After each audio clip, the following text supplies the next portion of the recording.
Here's our spark plugs. I'm gonna get this guy open in a moment.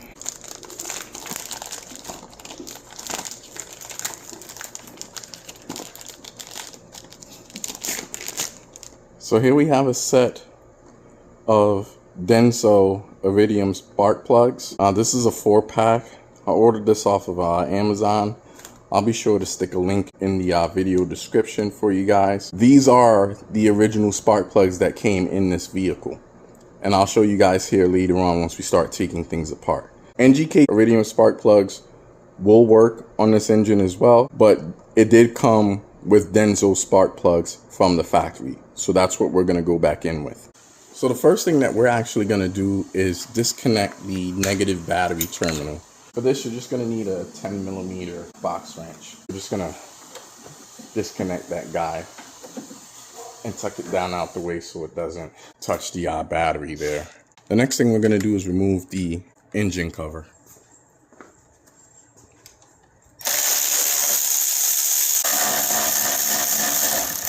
This is held in place with 3 10mm bolts. Take that out the way. Next, we're gonna go ahead and remove the ignition coils. These are also gonna be held in place with 10mm bolts as well. So before we remove these, we wanna go ahead and disconnect the wiring harness here. And before we go pressing on things, we're actually gonna go ahead and hit it with some WD-40. Yes, WD-40 is a water dispersant, but it also helps to lessen the likelihood of breaking the plastic tabs or clips on these connectors. And trust me, you don't want to break these. Not going to be fun to replace. So you just spray a little bit of WD-40 there, and that'll help you to not break those. We'll try this one, cylinder number 3. There we go. Cylinder 4. Yep, that's moving. Cylinder 2. Yep, got that one to unclip. And then cylinder 1. Yep, same thing. I can almost guarantee you that had I just went in here and just kept pushing on things like a madman, I would have ended up breaking one of these connectors.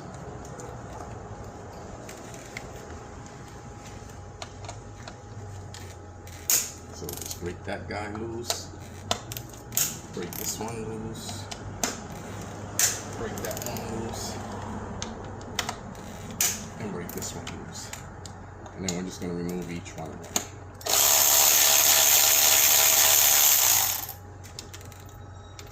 So here's cylinder number 4.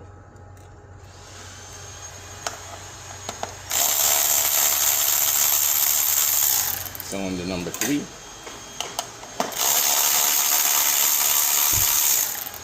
Cylinder number 2.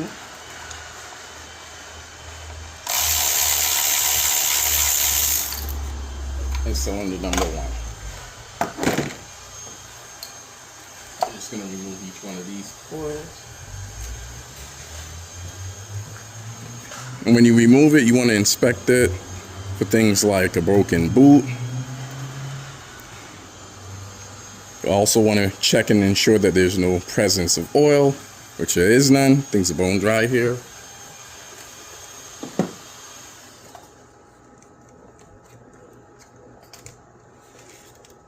Here's cylinder number 2. More of the same. That little wet spot there, that's residual from when I sprayed the WD-40. Not a big deal.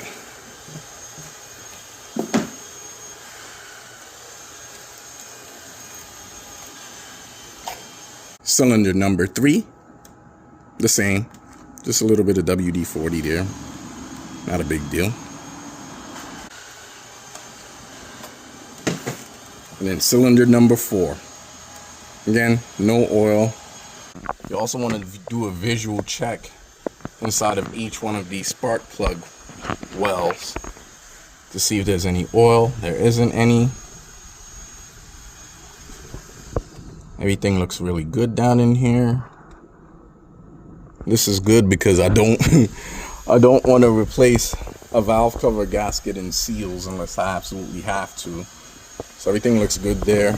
Happy about that. So let's go ahead and grab the appropriate tools and get those spark plugs removed. All right, so here we have our handy dandy spark plug socket. This is a Duralast brand. I picked this up at AutoZone years ago. There's the part number, just in case you're interested.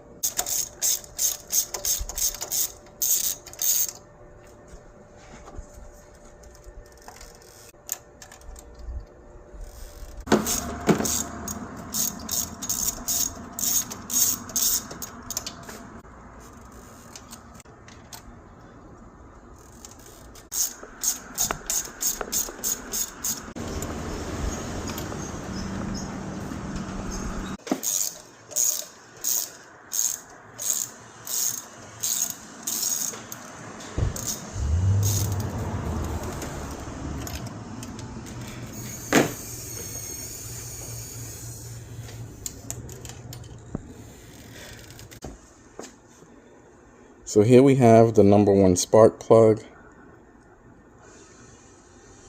See the gap there? That's number 1.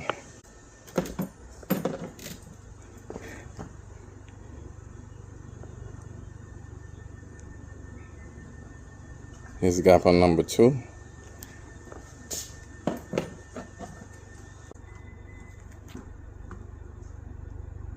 Here's the gap on number 3.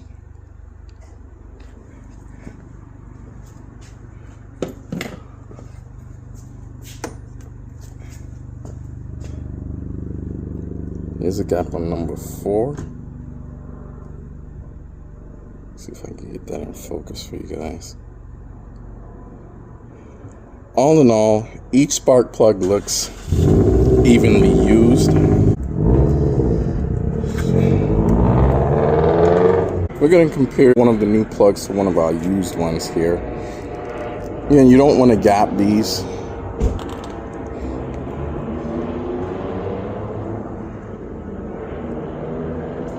The gap on this new one looks a little smaller, but not by much.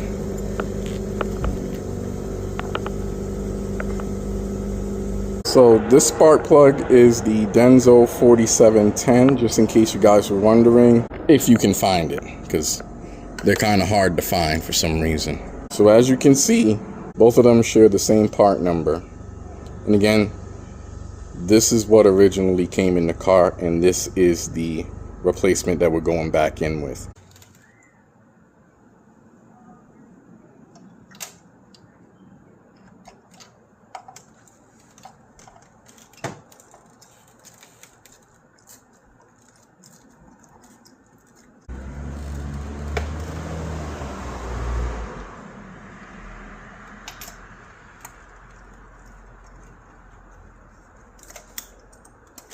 Just getting them in there hand tight before we commit to things there.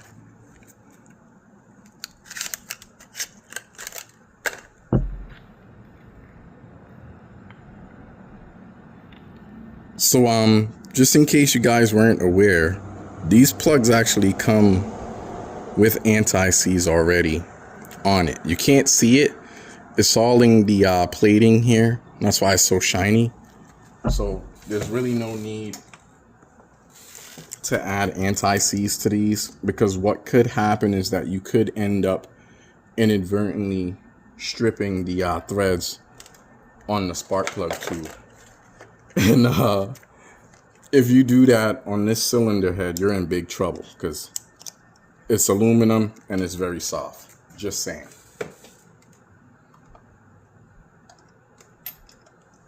So ideally, you want to have an attachment that has a magnet built into it. My other spark plug socket that I use on my R50, that one's a perfect example because it has a magnet built into it. This one doesn't. I want to say I bought this attachment like, I don't know, 2018 or 2019 or so. So yeah, it's pretty old. This is spark plug number 4. And again, we're just roughly surveying these as we're putting them in, just checking the porcelain to make sure there's no cracks or anything.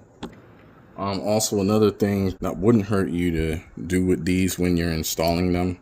Sadly, I'm not doing it today because I did such poor planning ahead that I forgot to get myself some dielectric grease.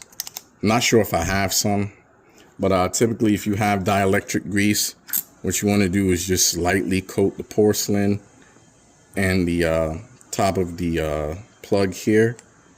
And that's mainly so that way when you seat your ignition coil on this, it doesn't like fuse itself to the plug over time due to heat cycles, and it makes it easier for you to service it again in the future.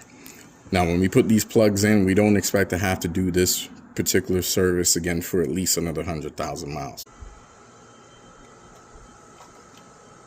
Okay, so now that we have all of our spark plugs seated, I'm gonna go ahead and get our 3/8 ratchet attached here and get these guys snugged down. You definitely want them to be tight, but you don't want them to be so tight that you have to fight to get them out. So when you get them in, you just want to make it snug. If you're super anal about how to properly install things there, there's even a diagram here that tells you how much to turn to get the proper torque. I'm sure there's a torque spec out there on the internet. I'm not an expert. This is what I've done in the past, and I haven't had any issues. You also definitely don't want to use an impact here, because if you do, you're going to be in big trouble.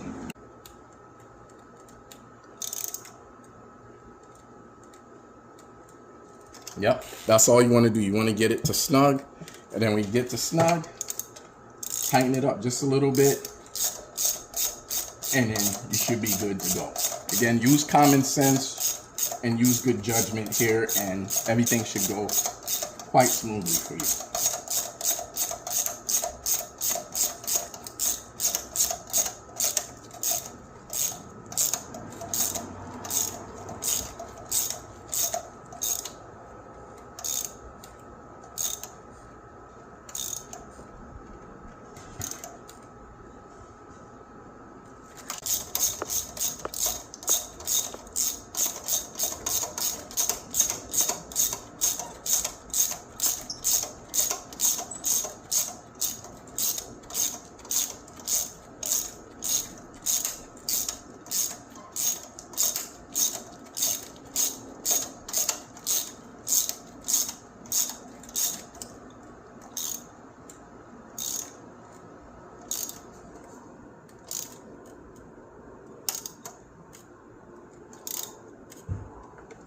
There, nice and snug. Now we're gonna go ahead and get our ignition coils reinserted. Again, we just want to look these over one more time to make sure that there's no wet residue, nothing that's gonna impact spark here. This one's bone dry. This is gonna be cylinder number 1. So we'll get that put in place. And then we're also gonna go ahead and get our connector snapped in here because we're already here. Again, here's cylinder number 2. Again, just double checking, making sure that there's no funny stuff going on here. Make sure your seal is in good shape as well. Push that down in there. Get our connector connected.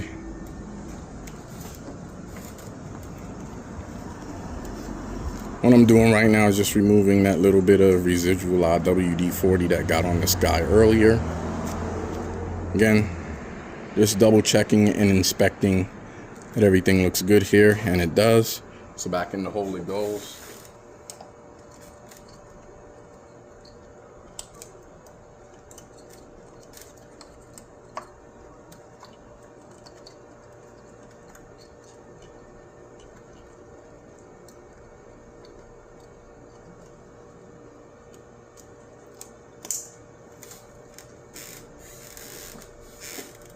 So here's cylinder number 4. Same thing, dusting things off if I need to, checking the rubber gasket at the base of the ignition coil. Everything looks good. Get that guy reinserted here.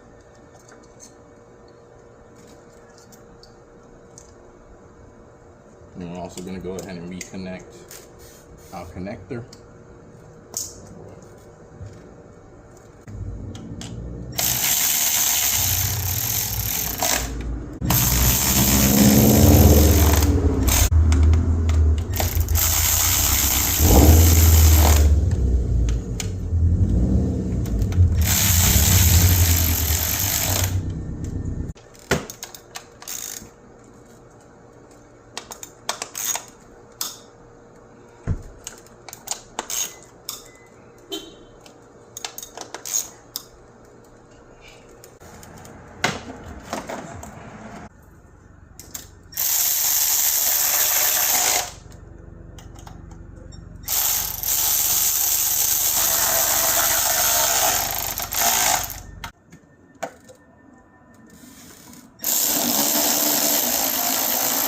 So there you have it, folks.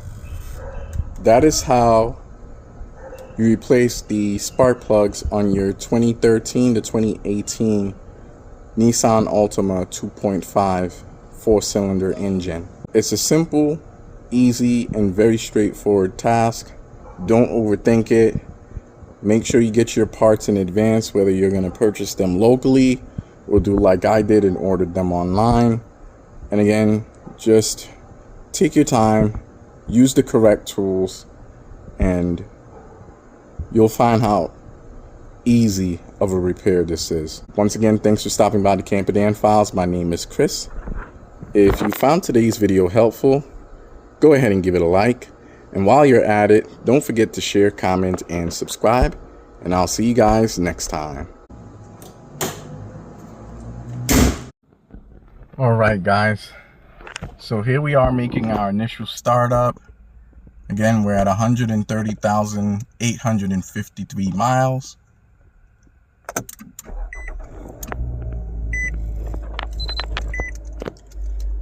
And right away, it is idling so much smoother. It is idling a little bit high, but as you can see, it's slowly starting to come down. It'll take a few miles to relearn the idle strategy here. This car typically idles right around 800 to 850 RPM. So we're expecting to see that come down quite a bit more. It's idling a whole lot smoother. I have to go back in and set a few things back up, like my body color.